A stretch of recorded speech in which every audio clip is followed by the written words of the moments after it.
డబ్బు, అనారోగ్యం, ఉద్యోగం, వ్యాపారం అప్పులతో బాధపడుతున్నారా? వెంటనే జేకేఆర్ గురువు గారికి కాల్ చేసి అపాయింట్మెంట్ తీసుకోండి. నమస్తే అమ్మా. నమస్తే అమ్మా. శ్రావణ మాసం వచ్చేసింది. అవునమ్మా. సో ముందుగా శ్రావణ మాసం అనగానే మేము దేవుడి గది ఎప్పుడు శుభ్రం చేసుకోవాలి, అమావాస్య ముందు రోజు చేసుకోవాలా చేసుకోకూడదా, ఇలాంటి డౌట్లన్నీ మనం ఒక వీడియో ద్వారా ఆల్రెడీ తెలియజేసేసాం. కాబట్టి శ్రావణ సోమవారాలని మేము ఎలా సద్వినియోగం చేసుకోవాలి?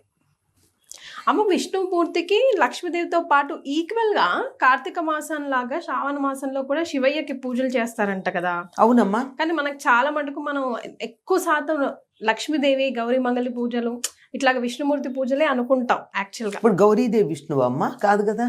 కాదు, మరి మంగళగౌరి చేస్తాం కదా. మంగళగౌరి చేసినప్పుడు విష్ణువు ఎట్లా అయింది? ఆటోమేటిక్ గా శివయ్య వస్తాడంటారా? అంతే కదా. ఇప్పుడు ఎట్లాగంటే శ్రావణ మాసం అనగానే పూర్ణిమ నాడు శ్రవణ నక్షత్రం ప్రాధాన్యం కలిగిన నెల శ్రావణ మాసం. శ్రవణ నక్షత్రం ఎవరిది? వెంకటేశ్వర స్వామిది. ఆయనకి చాలా ప్రీతిపాత్రం.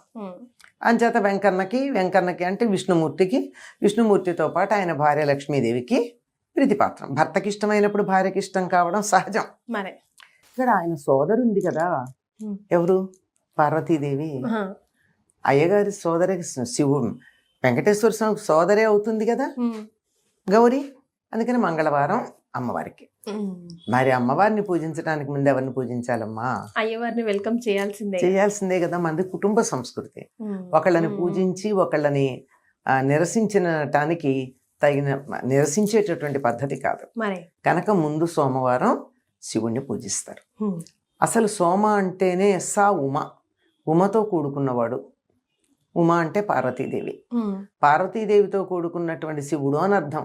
సోమవారం శివుడికి ఎందుకు ఇష్టం? అందుకట. మామూలుగా మనం ఏమంటామంటే సోముడు అంటే చంద్రుడు అని కూడా అర్థం. సోమవారం అంటే చంద్ర సంబంధమైనది అని. ఎందుకంటే సూర్యోదయానికి చంద్రహోరే ఉంటుంది సోమవారం నాడు. అందువల్ల చంద్రుడినే పూజించటం, అదే చంద్రుడికే ప్రాధాన్యం ఇవ్వడం కనపడుతూ ఉంటుంది. కానీ దానితో పాటుగా చంద్రుడికి ఆ స్థితి రావడానికి కారణం ఎవరు? శివుడు.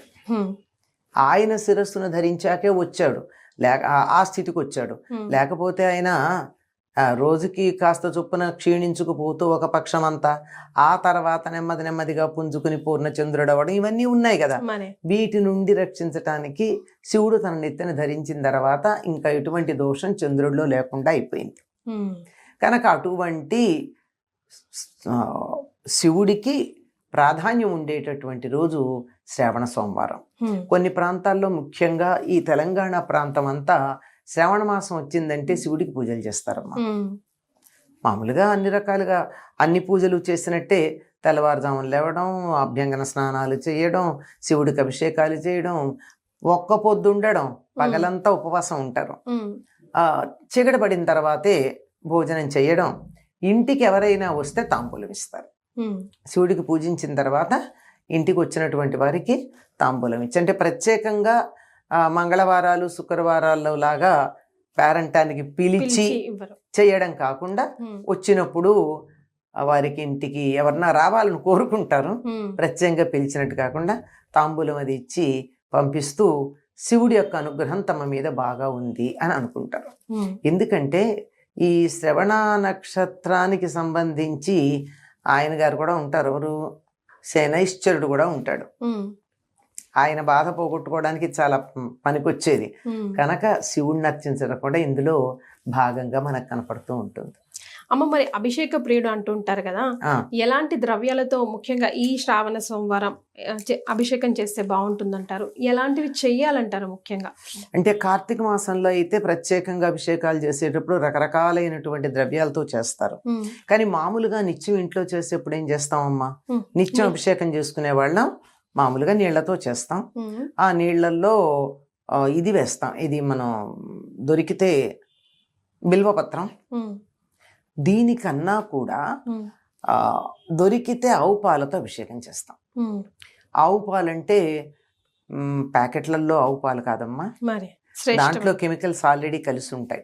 నిలవ ఉండడానికి కెమికల్స్ వేస్తారు కదా, అంచేత శివుడికి మంచిది కాదు, మనకి మంచిది కాదు. అనేకమైనటువంటి శివలింగాలు పాడైపోవడం జరుగుతోంది ఈ మధ్య పాలతో అభిషేకం చేసి.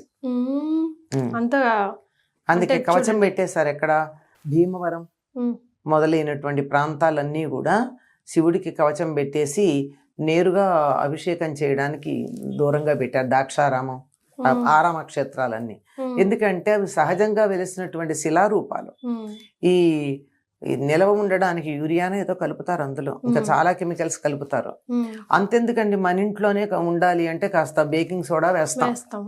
మరి ఇవన్నీ కలిపి నిలవ ఉండడానికి ఇంకా వాళ్ళు పెద్ద ఎత్తున అన్నీ వేస్తారు. ఇవన్నీ వేసి తయారైనటువంటి ఆ పాలు గనక స్వామి నెత్తిన పూసినట్టయితే అదే అవసరం ఆయనకి? మళ్ళీ తీర్థ రూపంలో మనమే కదా పుచ్చుకుంటాము. పుచ్చుకుంటాం, కానీ ఆయనకు అవసరం లేదు కదా. మనం బయట విషం తాగడానికి సిద్ధపడి రెడీగా ఉన్నాం కదా మరి అని నేను అంచేత కాదు. ఆల్రెడీ గరళ కంటుడు ఆయన. ఆయన ఆల్రెడీ ఆయన సరే, ఆయన రూపంగా ఉన్న రాతికి వచ్చింది సమస్య అంతా. మరి చాలా ఆలయాల్లో ఈ మధ్యకాలంలో పాలాభిషేకాలు తగ్గించేశారు. వాళ్ళు ప్రత్యేకంగా దేశీ ఆవు పాలతో వాళ్ళు అభిషేకం చేయడమే తప్ప మనం తీసుకెళ్లిన పాలతో చేయట్లేదు చాలా ఆలయాలు. కనుక దొరికితే దేశీ ఆవు పాలతో అభిషేకం చేయడం చాలా ఉత్తమం అమ్మ, చాలా ప్రధానం. మిగిలినవన్నీ అప్రధానం. ఇంకా అదే ఇంట్లో పాడి ఉండి ఆ పాలు ఇంట్లో ఉండేటటువంటి వాళ్ళు పాలు తోడుపెట్టి పెరుగు ఉంటుంది, ఆవు పెరుగు పంచామృతం. అతడే అది ఆ పెరుగు తోడుపెట్టిన తర్వాత మేగడతో వచ్చే దాన్ని వెన్న చేసి తయారు చేసిన నెయ్యి, ఆ తర్వాత ఫలోదకంగాని అంటే కొబ్బరి నీళ్లు కానీ లేకపోతే తేనె తప్పనిసరిగా వాడతారు. తేనె కానీ చక్కెర కానీ, వీటన్నిటినీ పంచామృతాలని చెప్తాం. పాలు, పెరుగు, నెయ్యి, తేనె, చక్కెర లేక ఫలోదకం, ఇవి కలిపితే దాన్ని ఏమంటారంటే పంచామృతాలు అంటారు. వీటిని శివుడికి ఇవ్వడం నిత్యకృత్యంగా కూడా ఇంట్లో చేసేవాళ్ళు చాలా మంది ఉన్నారు. అంచేత ఇవి తప్పనిసరిగా నిత్యకృత్యంగా చేయలేకపోయినా కనీసం శ్రావణ సోమవారాల్లో అయినా ఆయనకు అభిషేకం చేసేటప్పుడు వీటిని జాగ్రత్తగా తిండి. ప్యాకెట్ పాలు కాకుండా మంచి పాలు దొరికితే పాలతో అభిషేకం చేయండి. లేకపోతే మనం అన్నిటికీ అక్షతలు వేస్తూ ఉంటాం కదా. వస్త్రార్థం అక్షతాన్ని సమర్పయామి, ఆభరణార్థం అక్షతాన్ని సమర్పయామి అన్నట్టు పంచ అమృతార్థం అక్షతలు కాదు, నీరు. అమ్మ తులసి దళం ఎందుకమ్మా శివయ్యకు పడదు? శివయ్యకు పడదని ఏం లేదమ్మా, ప్రధానం ఏం లేదు. ఒక్క వినాయకుడికి పడదు, వినాయకుడికి ఒక్కడికే, మిగిలిన అందరికీ అంత ప్రధానం కాదంతే. అంతకన్నా పడదు అని ఏం లేదు, ప్రత్యేకం కాదు ఆయనకి. దాని బదులు పంచతులసిల్లో ఒకటి ఉంటుంది కదా, రుద్రజడ అంటాం, అది వాడతాంగా. కృష్ణ తులసి, రామ తులసి, అవి లక్ష్మీ తులసి కాకుండా 5 రకాల తులసులు ఉంటాయి కదమ్మా, అందులో రుద్రజడ ఒకటి. అది సాధారణంగా సబ్జా గింజలు వస్తాయమ్మా దాని నుంచి, అదే రుద్రజడ అంటే, అది వాడతాం. ఇది కూడా వాడకూడదని ఎక్కడ లేదమ్మా, వాడరంతే. అక్కడ ప్రధానంగానే ఇక్కడ వాడరు, నాకు తెలిసి వాడకూడదని ఎక్కడా లేదు. ఒక్క వినాయకుడికి మాత్రం వాడరు అంతే. చాలా సంతోషం అమ్మా, ధన్యవాదాలు.